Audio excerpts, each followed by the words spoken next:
आज हम 21वीं सदी से गुजर रहे हैं। कई लोग कहते हैं कि अब जातिवाद मिट चुका है, खत्म हो चुका है। मगर हम समझते हैं कि जातिवाद केवल कागजों में खत्म हुआ है, केवल दस्तावेजों से मिट चुका है। मगर वास्तविक जीवन में जातिवाद आज भी मौजूद है। देश के कोने कोने में आज भी होने वाली जातिवाद उत्पीड़न की घटनाएं इसका प्रत्यय देती है। कई घटनाएं हमारे नज़रों के सामने आज उभरती है।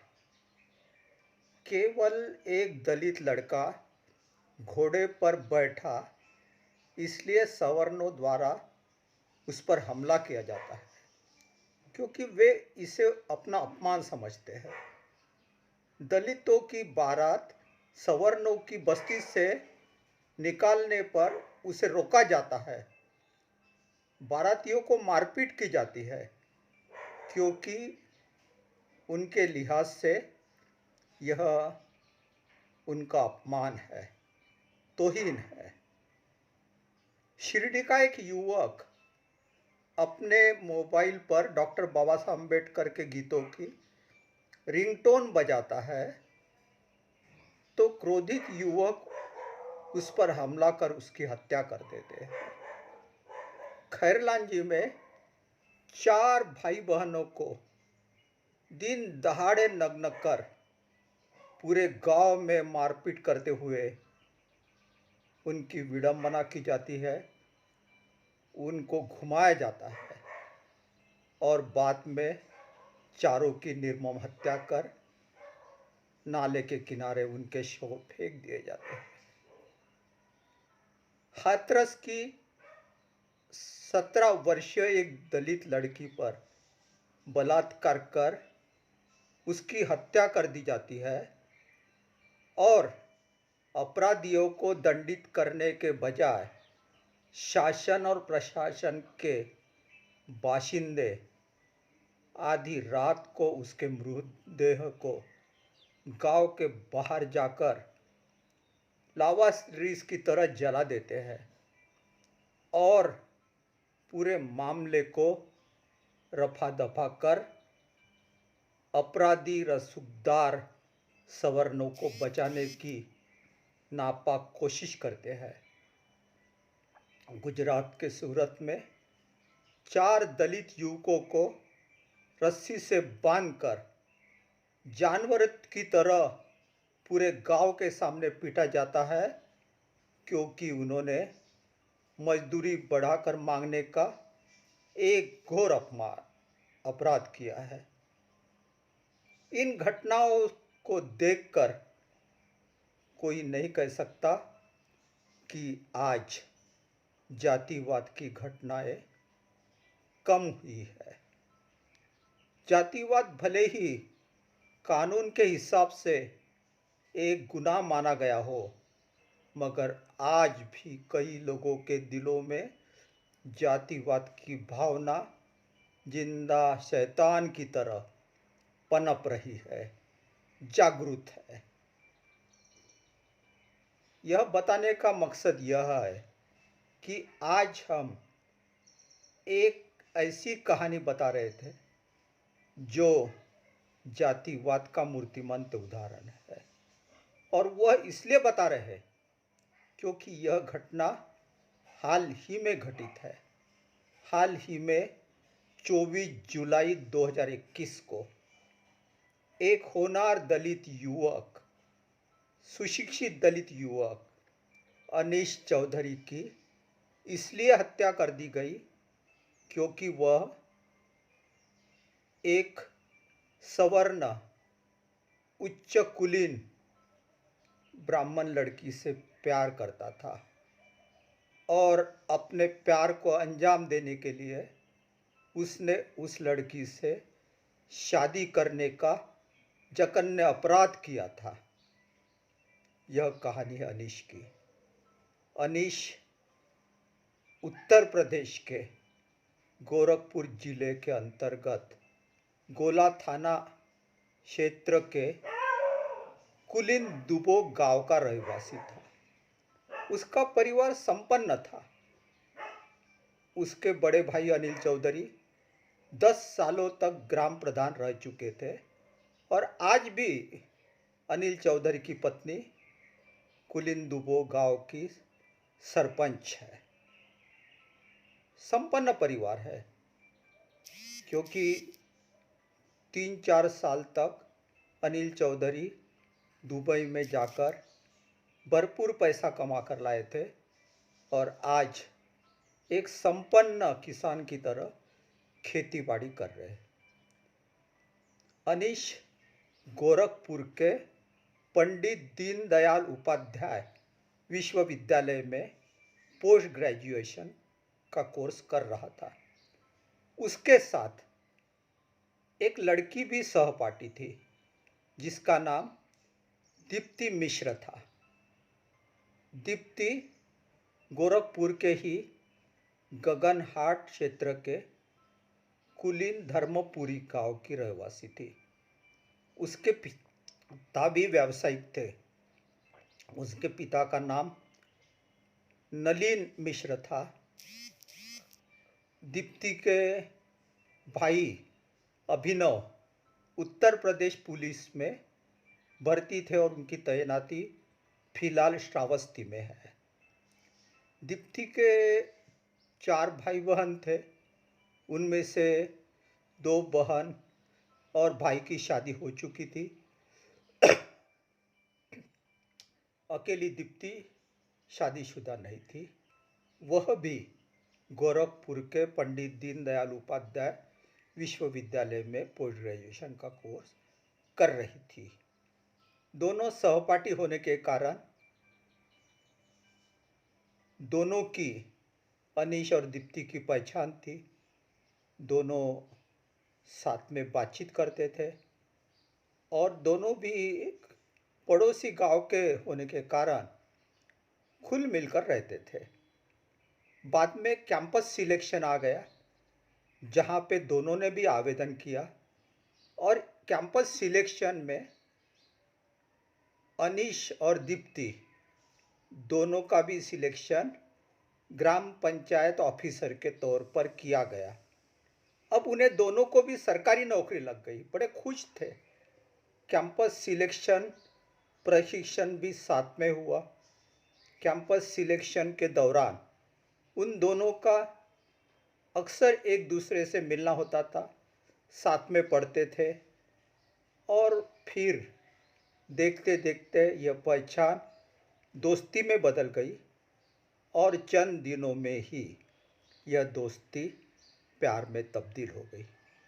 दोनों एक दूसरे से बेतहाशा प्यार करने लगे और अब उनका खाली समय एक दूसरे के साथ गुजरने लगा।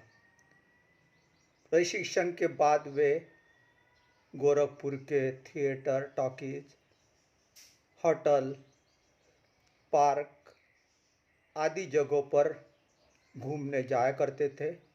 ज़्यादा से ज़्यादा वक्त एक दूसरे के साथ बिताया करते थे और अपने सुनहरे संसार के सपने सजाया करते थे। दिन के बाद दिन गुजरने गए। एक दिन इसी तरह पार्क में जब बैठे थे तो दीप्ति ने अनीश से कहा, हमारा प्यार अब इस कदर परवान चढ़ चुका है कि हम एक दूसरे के बगैर जीने की कल्पना भी नहीं कर सकते। मैं तो पूरी तरह तुम्हारे प्यार में डूब चुकी हूँ। मैं तुम्हारे बगैर जिंदा नहीं रह सकती। अनीश, हमें अब शादी कर लेनी चाहिए। तब अनीश ने कहा, हाँ, हमें शादी कर लेनी चाहिए। मेरे घर से मैं बात कर चुका हूँ और हमारे घर के लोग राजी हैं। आप भी अपने माता पिता की अनुमति प्राप्त कर लो। तब दीप्ति ने उसके मुंह पर हाथ रखकर कहा, नहीं अनीश नहीं, तुम्हारे माता पिता की तरह मेरे माता पिता नहीं है। मेरे माता पिता कट्टर परंपरावादी है, पुराने ख्यालात के हैं। ये हमारे प्यार को कभी मंजूर नहीं करेंगे। वे तो बाहरी जाति में शादी करने की बात भी बर्दाश्त नहीं करते, और एक दलित लड़के से अपने बेटी की बात तो वो दूर दूर तक सोच नहीं सकते। वो कतई इसके बर्दाश्त नहीं करेंगे, वो इसका पुरजोर विरोध करेंगे। हमें उनकी अनुमति 100 जन्म तक नहीं मिल सकती। अगर हम एक दूसरे के होना चाहते हैं, एक दूसरे के प्यार को अंजाम तक पहुंचाना चाहते हैं, तो हमें उनके अनुमति के बगैर ही शादी करनी होगी। यह बात अनीश के भी समझ में आ गई, और फिर उन्होंने गोरखपुर के रजिस्टर कार्यालय में जाकर अपना नाम पंजीकृत कर दिया। 12 मई 2019 को उन्होंने शादी के लिए आवेदन प्रस्तुत किया, और दिसंबर 2019 में उनके शादी को कानूनन मान्यता भी मिल गई। अब वे कानूनी रूप से पति पत्नी थे। दोनों भी बालिग थे, दोनों भी सुसंस्कृत और पढ़े लिखे थे, और अपने होश हवास में उन्होंने यह शादी की थी। इसलिए यह शादी जायज़ थी, कानूनी तौर पर लीगल शादी थी। इसलिए अब कुछ वे बिंदास थे, और दीप्ति को एक उम्मीद थी कि ठीक है, उसके माता पिता शादी को विरोध कर सकते थे, मगर एक बार शादी होने के बाद उनका विरोध कुछ पैमाने पर कम हो जाएगा, शायद वो मान जाएंगे। इसलिए दीप्ति ने शादी के बाद एक दिन घर छोड़ दिया और अनीश के साथ रहने लगी। जब यह बात घर वालों को पता चली तो घर में हंगामा खड़ा हुआ, और उसके परिवार को जब पता चला कि दीप्ति ने एक दलित लड़के से शादी की, तो फिर तो उन्होंने जमीन आसमान एक कर दिया। पंचायत बुलाई गई, समाज के लोगों को इकट्ठा किया गया, और ये दोनों की वैयक्तिक बात थी, वो समाज के दुश्मनी तक आ पहुंची। सवर्ण समाज ने इसे अपना अपमान समझा और दलित समाज को सबक सिखाने की ठान ली। अब वे किसी भी तरह दीप्ति को वापस लाना चाहते थे।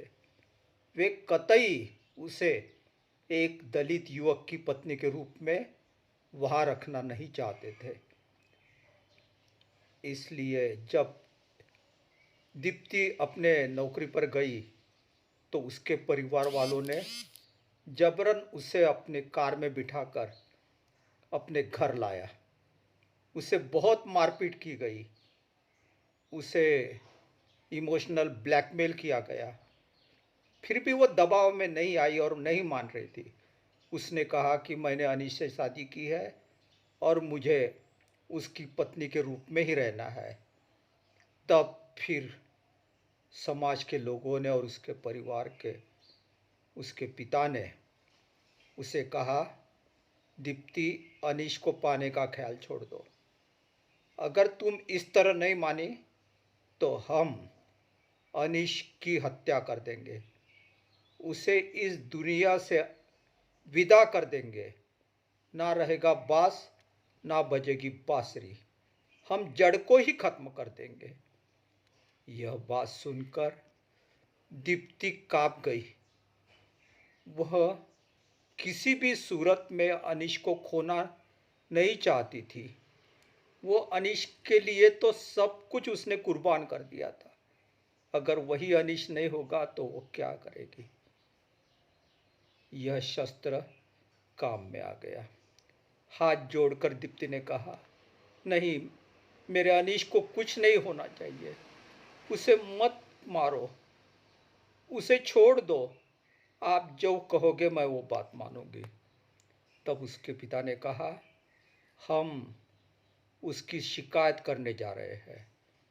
आपको इस कदर बयान देना होगा कि उसने जोर जबरदस्ती धमकाकर शादी की है, अपहरण करके बलात्कार किया है। मरता क्या न करता। दीप्ति को भय था कहीं अनीश की हत्या न कर दे। उसने वही सब कुछ किया जो परिवार वालों ने बताया। दीप्ति के पिता नलिन कुमार ने गोरखपुर थाने में एक शिकायत दर्ज की। अनीश के खिलाफ शिकायत करते हुए उस पर अपहरण और जबरन शादी तथा बलात्कार का इल्जाम लगाया। थानेदार ने अनीश को गिरफ्तार किया और जेल में बंद कर दिया। फिर उसके परिवार को भी पुलिस प्रताड़ित करने लगी। जब दीप्ति को इस बात की खबर लगी तो उसे बड़ा दुख हुआ। परिवार वालों ने उससे कहा था कि अगर वह उनके मन मुताबिक बयान देगी तो वे अनीश को छोड़ देंगे, कुछ नहीं करेंगे। दीप्ति ने सोचा कि मामला ठंडा होने तक वह वैसा ही करेगी जैसा परिवार वाले चाहते हैं। कुछ दिनों के बाद फिर वह दोबारा अनीश से मिलेगी और उसे विश्वास था कि अनीश उसकी भावना को समझ पाएगा, उसके बारे में कोई गलत फहमी नहीं मन में आएगी। मगर जब उसने सुना कि पुलिस और उसके परिवार वाले मिलकर अनीश को बुरी तरह प्रताड़ित कर रहे हैं और वो लंबे समय तक जेल जाएगा, इस तरह का केस उसके अगेंस्ट में लगा रहे हैं, तो उससे रहा न गया। और फिर एक दिन सोशल मीडिया के माध्यम से, फेसबुक लाइव के माध्यम से उसने एक बयान जारी किया जिसमें उसने कहा कि न उसका अपहरण हुआ है, न उसके जबरन शादी हुई है, न उस पर बलात्कार किया गया है।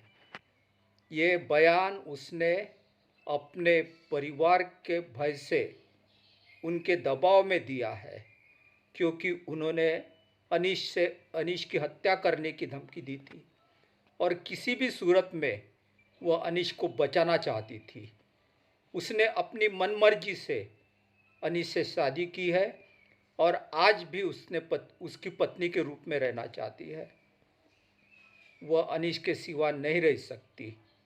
ये जो उसने बयान दिया है वो दबाव में दिया है। अनीश के खिलाफ उसकी कोई शिकायत नहीं है। दोनों भी बालिग है और पति पत्नी की तरह रहने का उनको कानूनन अधिकार है। उन्होंने रजिस्टर्ड मैरिज भी की है जो लीगल है।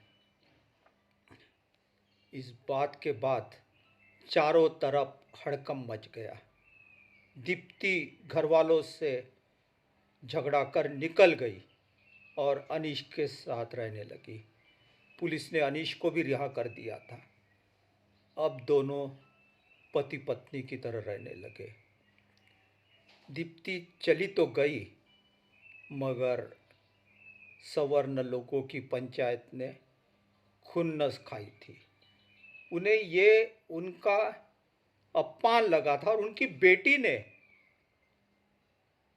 खुलेआम उनकी मुंह पर, उनके समाज के मुंह पर, उनकी परंपरा के ऊपर थप्पड़ जड़ दी थी। ये बात पचाना, यह बात बर्दाश्त करना उनके लिए बहुत मुश्किल था। आखिर पंचायत और परिवार वालों ने बैठकर एक योजना बनाई अनीश को मिटाने की। दीप्ति और अनीश के सुने संसार को आग लगाने की, दोनों को जुदा करने की, और वह ताक में रहते रहे। इधर अनीश और दीप्ति गाफिल थे। उन्हें लगा कि उन्होंने जो बगावत की उसके बाद अब उसके परिवार वाले या समाज वाले कुछ नहीं करेंगे, चुपचाप बैठेंगे, शायद वो भूल भी जाएंगे इस घटना को। दोनों सरकारी नौकरी में थे, दोनों अपने कामकाज पर जा रहे थे। अपने संसार की जिम्मेदारियां वे भली भांति निभा सकते थे, और ये अनीश का परिवार भी संपन्न था, तो उसे किसी बात की चिंता नहीं थी और घर वालों की परवाह भी नहीं थी। इस तरह कुछ दिन गुजर गए। वे अब सामान्य रूप से व्यवहार करने लगे थे। परिवार वालों का, समाज का खौफ भी मन से मिट चुका था और कुछ पैमाने पे वे गाफिल भी हो चुके थे। और वह दिन आया था 24 जुलाई 2021। उस दिन अनीश शाम को अपने चाचा देवी दयाल के साथ गांव से मोटरसाइकिल पर बैठकर गोरखपुर के गोपालपुर बाजार में कुछ सामान खरीदने गया। देर तक वो खरीदी करते रहे और सूरज ढलने के दरमियान वे वापस लौटने के लिए मोटरसाइकिल पर बैठ रहा था। देवी दयाल मोटरसाइकिल चला रहे थे और अनीश पीछे बैठा था। अभी वे मोटरसाइकिल शुरू करने ही जा रहे थे कि अचानक वहां 4 लोग टपक पड़े। उन्होंने सीधा अनीश के ऊपर हमला कर दिया। चारों के हाथ में लंबे दस्ते के चाकू और तलवार थी। उन्होंने ताबड़तोड़ प्रहार किया अनीश पर। अनीश कुछ समझ पाता इसके पहले कई वार उसके शरीर पर और चेहरे पर पड़ चुके थे। वह नीचे गिर गया। उसके चाचा देवी दयाल बचाव के लिए दौड़े, मगर उन्हें भी जख्मी कर दिया गया। अनीश जमीन पर पड़ा था और कई घाव उस पर लगातार हो रहे थे। उसके बदन से खून रिसने लगा था। रिसता हुआ खून जमीन के धूल में मिलता जा रहा था। फिर भी वह हमलावर उस पर वार कर रहे थे। अनगिनत वार करने के बाद हमलावर वहां से रफा दफा हो गए। अनीश पड़ा रहा। उसे कुछ लोगों ने अस्पताल ले गए, मगर मौकाए वारदात पर ही उसकी मौत हो चुकी थी। डॉक्टरों ने उसे मृत घोषित किया। यह घटना आग की तरह चारों ओर फैल गई। दलित बस्ती में तनाव बढ़ा, मगर किसी तरह पुलिस ने उन्हें रोक दिया। अनीश के भाई अनिल चौधरी ने गोला थाना पुलिस थाने में इस घटना की शिकायत दर्ज की। आनन फानन में पुलिस हरकत में आई। उन्होंने 17 अभियुक्तों को देवी दयाल के बयान पर नामजद किया। 4-5 लोगों को गिरफ्तार भी किया। इसमें दीप्ति के पिता नलिन मिश्र और भाई अभिनव मिश्र, ये दोनों भी अभियुक्त थे। इनकी इस हत्या के पीछे यही मास्टरमाइंड थे। इस तरह दलितों की बस्ती से मांग की गई कि हत्यारों को कड़ी से कड़ी सज़ा दी जाए। मगर पुलिस का जो रवैया दिखता है वह बड़ा कैजुअल दिखता है। पुलिस प्रभारी अंजलि कुमार पांडे जो इस घटना की जांच कर रहे हैं, उन्होंने प्रेस वार्ता में बयान दिया कि यह कोई जातिवाद की घटना नहीं है, ना ही यह ऑनर किलिंग है। यह शायद आपसी रंजिश का मामला है। कैसे ये इंस्पेक्टर इतनी जल्दी अपने निष्कर्ष पर पहुँचे कि यह ऑनर किलिंग या जातिवाद का मामला नहीं है? तो आज भी उसकी जांच चालू है। दलितों के ओर से लगातार मांग की जा रही है कि हत्यारे रसूखदार है, बड़ी पहुंच वाले हैं, पैसे वाले लोग हैं, मगर अनीश को मरणोत्तर क्यों न हो, इंसाफ मिलना चाहिए। इधर दीप्ति की हालत किसी मुर्दे जैसी हो गई। उसका सुनहरा संसार फूलने के पहले ही बिखर गया, और यह संसार तोड़ने वाले और कोई नहीं, उसके जन्मदाता पिता और भाई थे। आज वह 5 महीने की प्रेग्नेंट है। अनीश का बच्चा उसके पेट में पल रहा है और उसने निर्धार किया कि वह दोबारा कभी अपने मायके नहीं जाएगी, न मायके के किसी व्यक्ति का चेहरा देखेगी।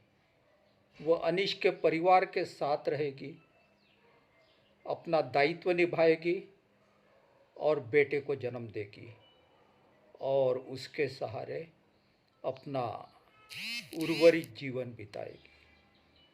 इस तरह इस कहानी का दुखद अंत हो गया।